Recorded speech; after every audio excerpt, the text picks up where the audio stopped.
Minggu lalu kita kuliah nggak? Kuliah. Kuliah, Ustaz. Sampai di mana? Mas Ustaz di sana Ustaz. Sampai di mana? Masa remaja. Waktu itu saya kasih tugas nonton, kan? Ya nggak? Ya Ustaz. Iya, Nah. Ustaz. Ya, hari ini ada pertanyaan-pertanyaan terkait itu. Udah nonton semua belum tapi ya? Tugasnya udah semua belum?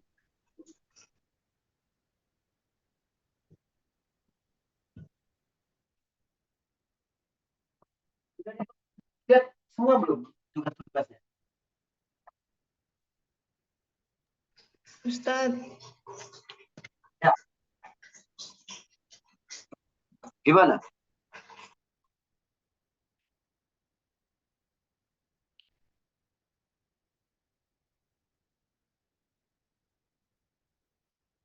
Ada pertanyaan apa? Ada pertanyaan nggak seputar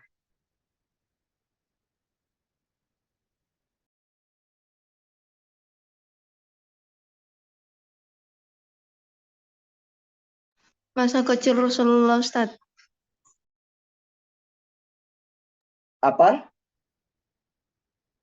Masa kecil. Ya. Ada pertanyaan apa?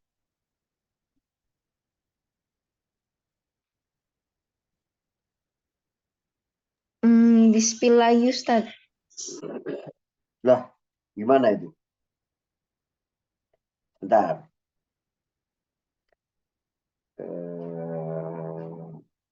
Sabar.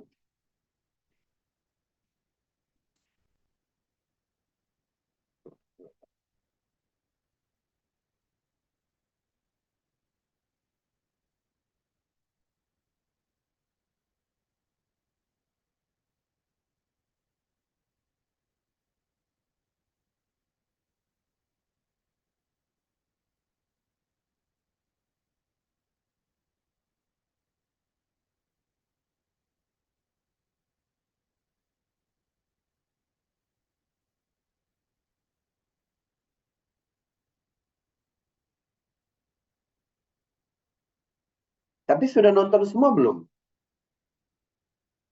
Teman-teman udah nonton belum ya?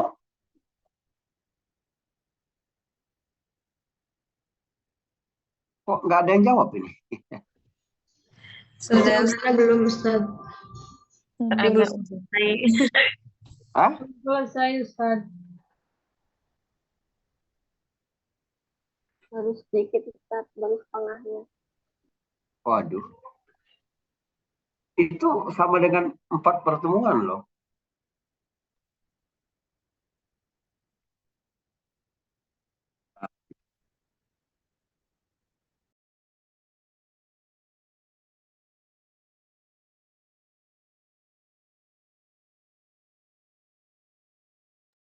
Bentar ya.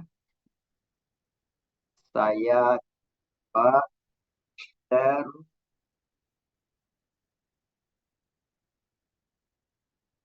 Oke, sebentar. Screen share. Coba kita lihat sedikit dari sini.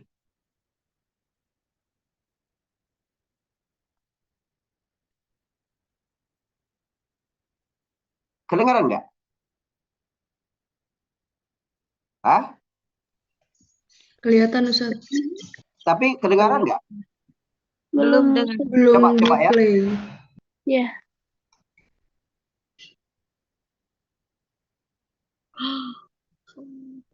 Kedengaran? Belum Ustaz. Nggak kedengaran suaranya? Bisa Ustaz. Masih. Bentar. Pakai apa itu ya? Sebentar. Share sound. Oke, ada. مواقف كبرى في طفولة النبي يعلمها لأولادك. واحد مع جده عبد Oke, kita المطلب lihat ya. كان 7, جد 7 مواقف كبرى في طفولة النبي علمها لأولادك. 1. مع جده عبد المطلب. كان جد النبي عبد المطلب بيفرش للنبي رداءه في ظل الكعبة وهو بيتكلم مع سادة قريش، فيقعد النبي يسمع لكلام الكبار.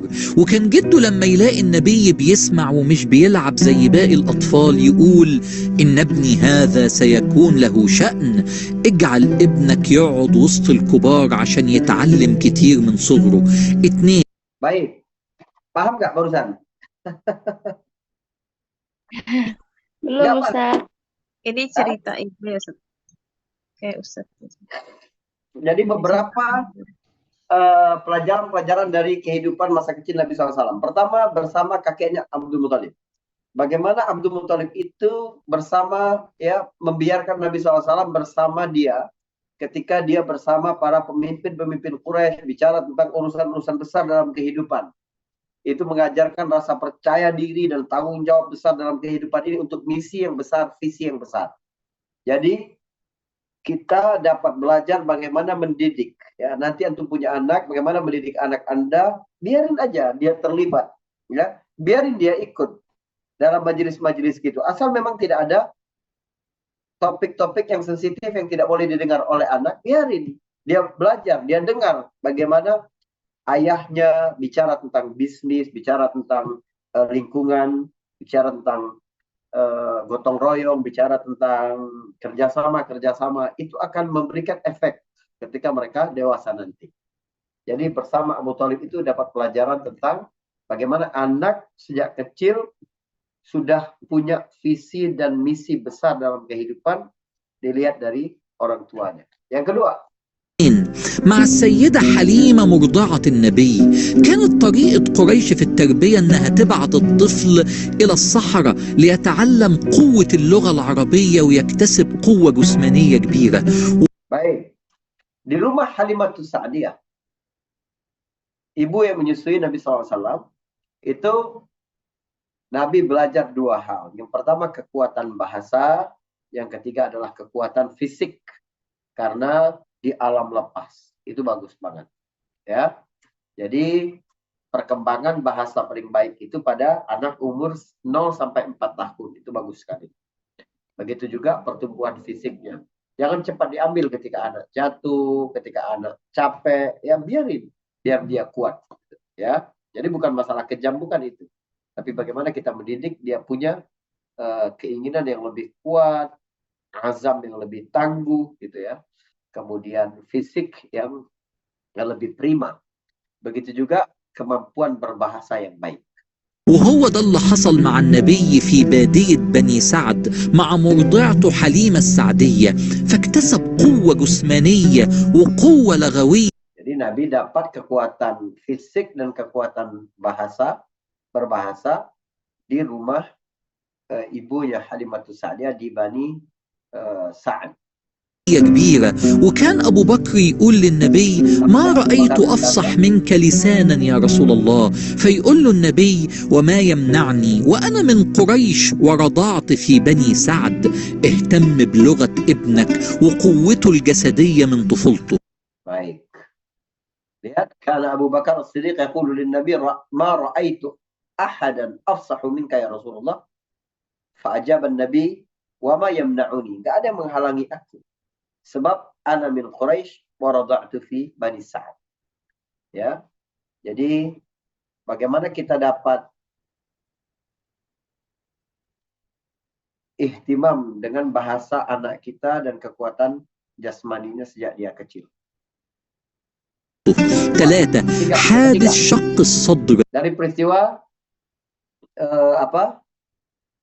pembelahan dada Nabi sallallahu alaihi wasallam. جاء الملك والنبي طفل صغير فشق صدر النبي وكأنه غسله. ودي قصة فيها رمز لكل إنسان.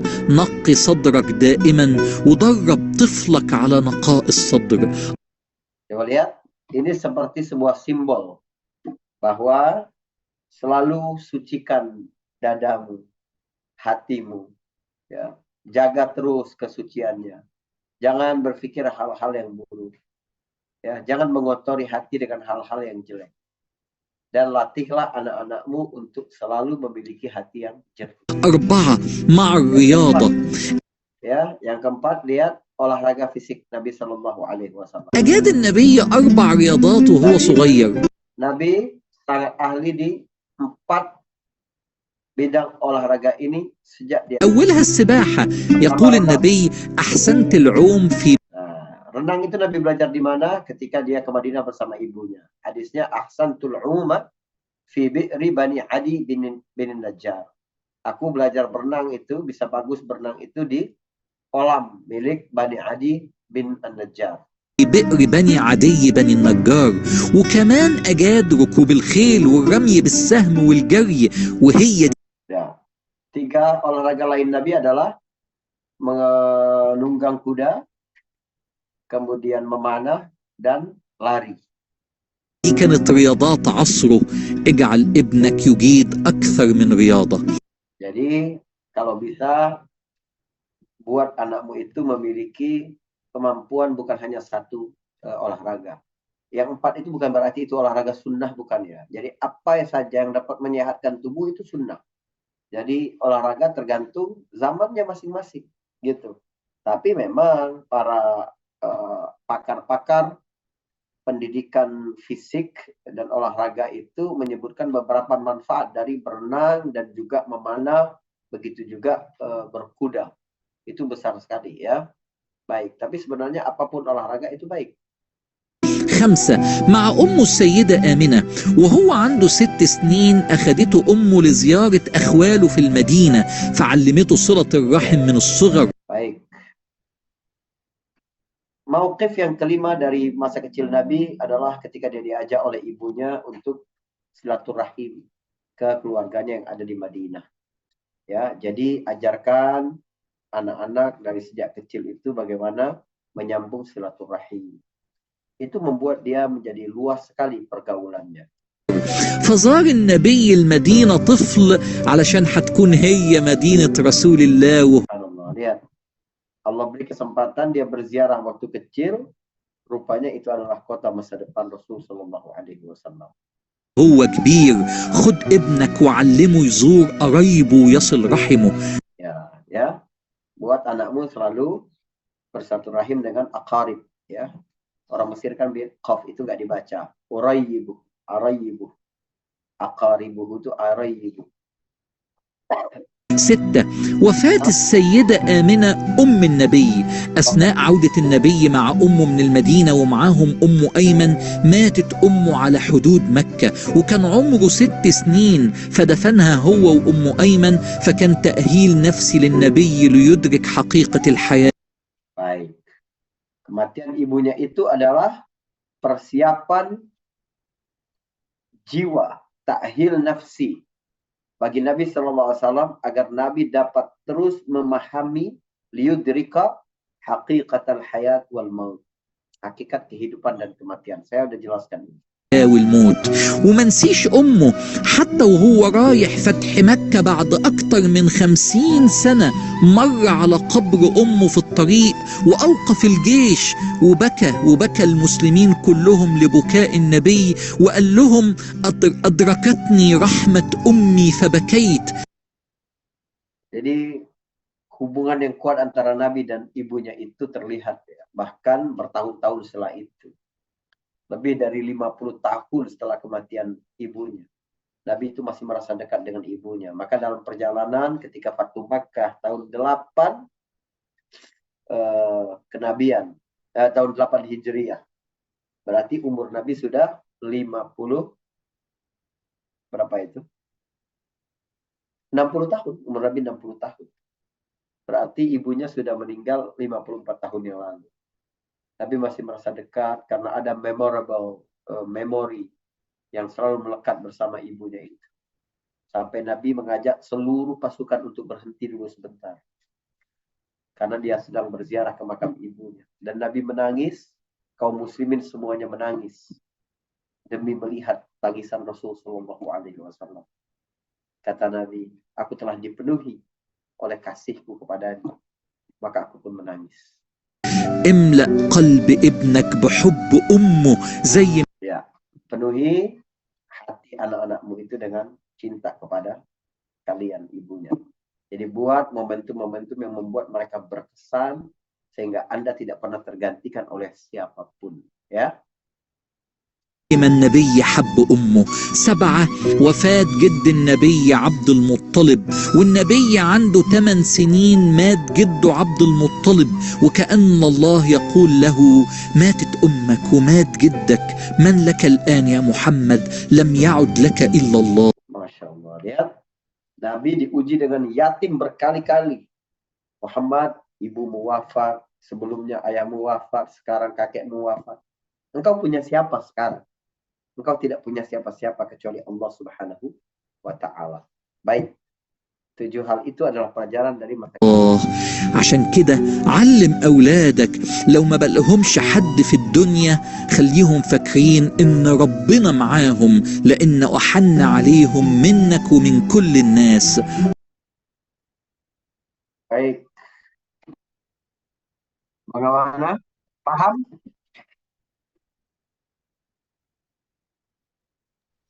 Paham Ustaz. Masya Allah. Ustaz Afwan, As'al. Ah? Afwan As'al. Ya, silakan. Anifan rokmu sadis hada mada Ustaz Suara antum putus-putus. suara Ustaz sama halo. Ya, suara antum putus-putus ini. Apa pertanyaannya, kenapa? Tadi yang poin nomor 6 itu apa ya Ustadz? Soalnya tadi sempat suara video sama suara Ustadz itu ketumpuk. Apa ya nomor 6 Boleh tadi? minta tolong diulangin lagi. Lupa saya nomor 6 tadi. Apa nomor 6 tadi? Tentang apa? Coba. Yang antum ingat. Yang ingat coba. Yang ingat tadi tentang apa tadi? Kematian ibunya. Kematian ibunya, ya kan? Jadi ciptakan memori-memori yang sangat melekat indah di benak anak-anak itu. Sehingga mereka masih terus terhubung dengan ibunya. Bahkan ketika ibunya sudah wafat pun, ya pesan-pesan ibunya itu terus dapat dia jaga, dapat dia bawa. Gitu. Karena apa? Karena dia punya memorable memory.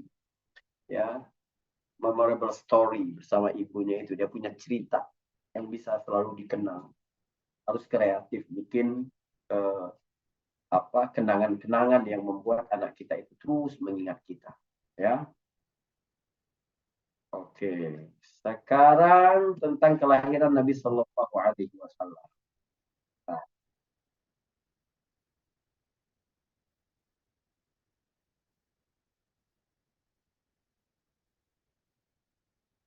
محاولة أبرهة هدم الكعبة ب50. 7 معلومات لا تعرفها عن مولد النبي. 1. ولد النبي بعد 50 يوم من عام الفيل، يعني بعد محاولة أبرهة هدم الكعبة ب50 يوم. Antum abaikan pronunciation-nya ya, tapi lihat di tulisan karena itu bahasa fusahanya. وهو أول مولود يولد بعدها، وتوقيت مولده عجيب، وقت الفجر، وولد بعد سيدنا عيسى عليه السلام ب500 سنة، يعني لما وصلت الأرض لقمة الظلمة. وكأن المعنى كل ما اشتدت الأزمات خلي عندك أمل في فجر جديد. 2. ولد النبي في بيت أمه السيدة آمنة بنت وهب عند جبل المروة، يعني في أرقى حتة في مكة على بعد 200 متر من الكعبة، وهو مكتبة الآن. وبتقول السيدة آمنة بنت وهب عندما حملت فيه رأيت نورا يخرج من بطني إلى بصرة، وبصرة دي هي أول مدن الشام من ناحية مكة. والعجيب إن أول مدن الفتح الإسلامي للشام كان بصرة دي. 3. السيدة آمنة جالها الطلق بالليل، فجالها 4 ستات عندهم شهامة حضروا مولد النبي، وهم أم أيمن وهي أم سيدنا أسامة بن زيد، والشفاء أم سيدنا عبد الرحمن بن عوف، وفاطمة أم عثمان بن أبي العاص، وثويبة عبدة أبو لهب عم النبي. 4. العجيب إن كل ست منهم فتح ربنا ليها باب رزق كبير ببركة حضورها مولد النبي. أم أيمن عبدة حبشية خلفت أسامة بن زيد قائد الجيوش العظيم للمسلمين. الشفاء أم عبد الرحمن بن عوف صار أحد ال10 المبشرين Ini semua udah saya sampaikan ya. Antum kalau catat pasti ingat itu. مبشرين بالجنة وأغنى أغنياء المسلمين. فاطمة أم عثمان بن أبي العاص، أسلم عثمان وصار من أكثر الناس علما.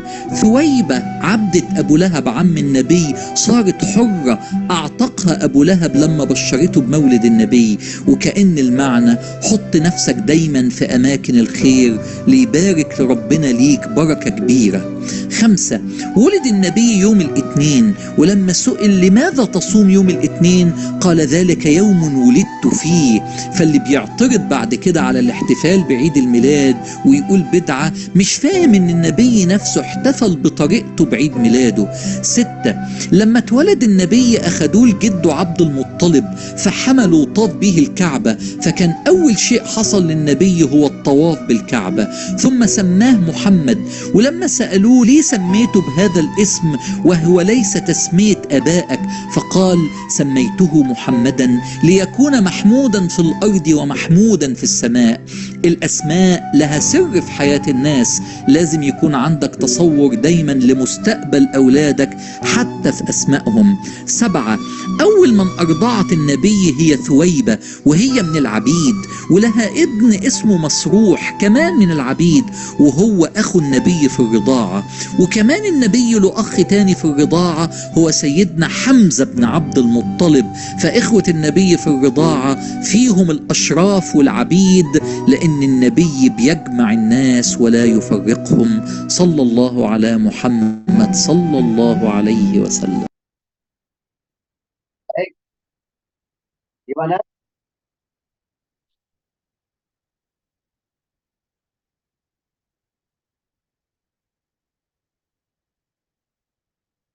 Udah saya jelasin itu. Ingat nggak? Ini hanya wrapping aja. Sudah Ustaz. Ingat. Masya Allah. Terus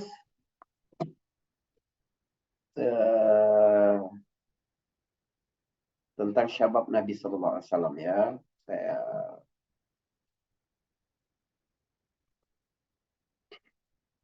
Alhamdulillah. Ya, Allah.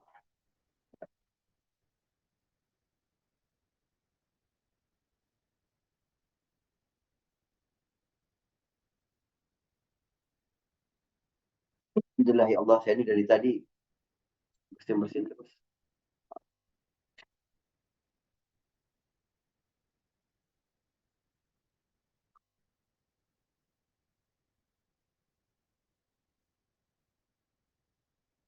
Antum tolong diteruskan ya, yang belum nonton tonton dulu yang itu. Baru kita bisa lanjutkan nanti. Maaf Ustaz. Nah, Baik, Ustaz, baik. Insya Ini Allah. sebenarnya belum nonton semua, tapi ini harus di ini. Saya ini dulu. Iya Ustaz, belum selesai ditonton. Nah, ini. Nah,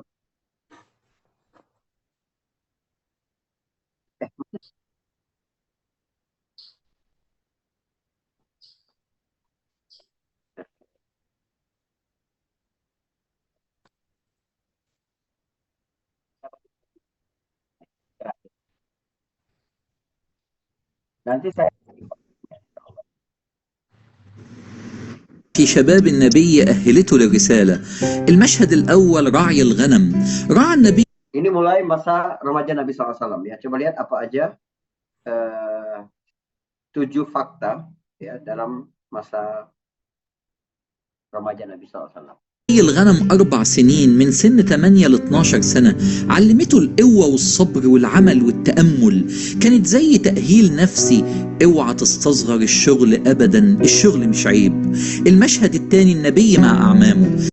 Jadi belajar hidup prihatin ya, bekerja tidak gengsi karena pekerjaan itu tidak aib. Yang aib itu meminta-minta. Apapun pekerjaanmu asal halal itu terhormat. 3 أعمام أثروا في حياة النبي. Yang kedua adalah أبو طالب كبير العيلة الحنون المسؤول. bagaimana Nabi dengan paman-pamannya ya. Ada 3 paman yang sangat mempengaruhi kehidupan Nabi. Yang pertama adalah Abu Talib. حمى النبي كتير. العباس التاجر الناجح اللي عنده علاقات عامة كتير اتعلم منه النبي كتير. حمزة Ya, dari Abbas, Nabi belajar bagaimana menjadi seorang pengusaha sukses. الفارس القوي أسد مكة وصديق النبي لأنه أكبر من النبي بسنتين بس. Jadi dari Abu Thalib Nabi belajar bagaimana kehidupan yang prihatin, bersikap lembut, mendidik anak. Dari Abbas Nabi belajar keberhasilan dalam bisnis. Dari Hamzah tentang kekuatan fisik dan keterampilan hidup, ya, urusan keberanian dan kesatria. فهو عمه وصاحبه وأخوه في الرضاعة صل رحمك وتعلم منهم كما تعلم النبي. المشهد الثالث أول رحلة تجارة للنبي. خرج النبي أول رحلة للتجارة وعمره 12 سنة مع عمه أبو طالب وكانت للشام، وبعدها طلع رحلات كتيرة. يعني النبي سافر وشاف العالم واحتك بثقافات وجنسيات وعرف عادات. Nabi melakukan perjalanan, melihat alam, ya, berinteraksi dengan banyak budaya dan suku bangsa, lalu tahu tentang adat istiadat orang-orang. Jadi Nabi menjadi lebih empati ketika menjadi Rasul SAW. Ketika menjadi pemimpin dia tahu tabiat-tabiat orang. الشعوب يا شباب السفر مدرسة الحياة. Ya, teman-teman, lihat, traveling adalah madrasah kehidupan. Ya, saya suka jalan-jalan itu, saya suka banyak hal yang bisa